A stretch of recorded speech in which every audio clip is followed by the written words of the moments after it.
Comments by Robert Jenrick were written in an op-ed in the Sunday Telegraph, and with us this morning to review the papers is journalist and author Yasmin Alibhai-Brown and author and broadcaster Emma Wolfe. Hello again to you both. Thanks again for joining us. Now to you first, Yasmin, this article in the Mail today on how Harriet Harman's Partygate probe team is accused of bullying, more bullying allegations in Parliament. Tell us more. Well, I find this really interesting. The government and the government and their cheerleaders so want us to forget Partygate, the ongoing proper investigation into exactly what happened. Were rules broken? Were laws broken? And it's being done in a very sober way with Harriet Harman. Harriet Harman is not a, agitprop teenager. She's very serious, one of the most senior parliamentarians. But this is really interesting and quite dangerous, because once you start saying that civil servants are terrified of this probe and they claim that they're being bullied, they're trying to discredit a perfectly reasonable and vital process that needs to happen.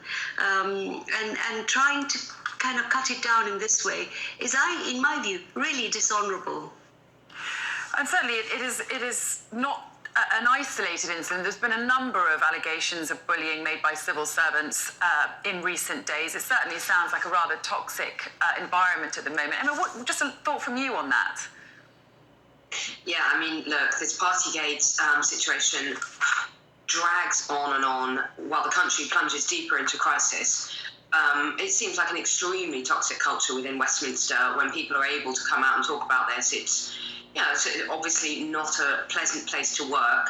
People in power, and I have to say almost entirely men thus far, abusing their positions of power, bullying others, silencing others. I think we do need root and branch reform of the House of Commons and indeed the House of Lords.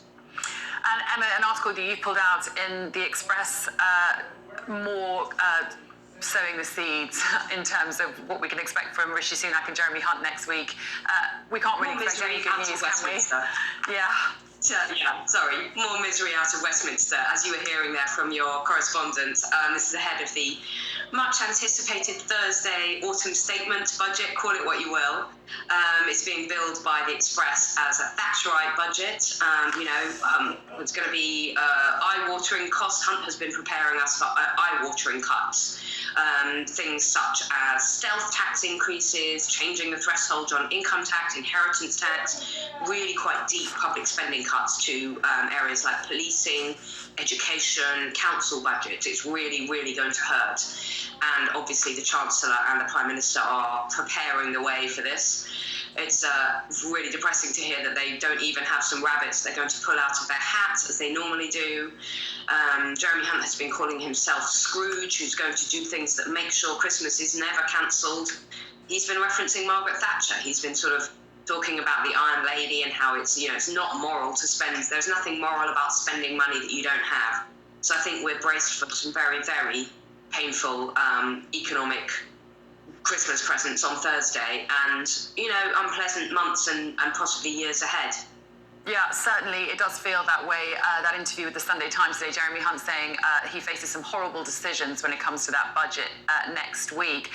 And of course, this comes as there's widespread strikes being announced around the country, not least with NHS nurses. And this story that you picked out, Yasmin, in the Mirror, is quite revealing in terms of the amount of extra work that nurses are doing. Yeah, and unpaid work. And I must say that the people who are going to feel this pain is not going to be Rishi Sunak with his millions and millions, or Jeremy Hunt with his millions and millions, or their colleagues. It's the ordinary working people who are going to be punished for the profligacy of this government and the last three governments we've had, Tory governments. But this is really interesting because a survey, a nurses survey, found that something they were doing an astonishing amount. It was a survey done in 2021 of up to £1 billion work of unpaid work that they do because they're devoted, because it's their vocation, because they don't walk away when the time comes. And I hope people read this article in the Mirror and think about it when they're going to be whipped up in the next few days to be angry about the nurses' strike. Remember what they do. Yeah, absolutely. And certainly it's the first major strike nationally for nurses in their history. Emma, this article that you pulled out in the Express warns of just how many delayed operations there will be if this strike goes ahead. It's very worrying ahead of, we're basically facing a winter of millions of operations. Up to around 3 million operations could be delayed or cancelled. And this is due to the planned strikes, which, as you say, first strikes in over 100 years. There's a sense that the timing of this action as we come into winter is going to overwhelm a health service which is already struggling massively with huge waiting lists, record waiting lists from the pandemic. Ambulance delays, shortages of beds, COVID and flu infections soaring, and health chiefs are saying this could actually lead to the collapse of the emergency health system. I mean, a few days ago we saw those waiting times at A&E, over 20,000 patients waiting more than 4 hours. But I think even more worrying, Sally, is not just the delayed operations, which are a huge concern, but also things like dialysis treatment and chemotherapy treatment, which are delayed.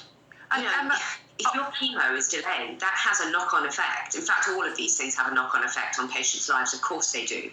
But things like chemotherapy are particularly serious. And then we have more frontline care workers are set to be balloted over the next few weeks. So, yeah, the health service, once again, in crisis. Yeah, certainly hugely worrying time if you have been diagnosed and you're awaiting treatment. Yasmin, before we let you go, just a brief thought from this article that you pulled out in the Mail on scorpion pills. Tell us more about that. Yeah, it's an extraordinary story.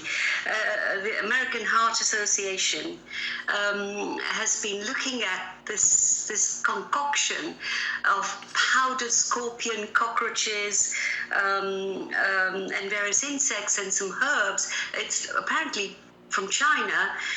And the effect it has on people with serious heart conditions who have already had a heart attack, how it seems, to prevent deaths. Great. Carrying on with this research, it's amazing. It is amazing. Great to end with some good news. Yasmin, thank you so much. Emma, thank you.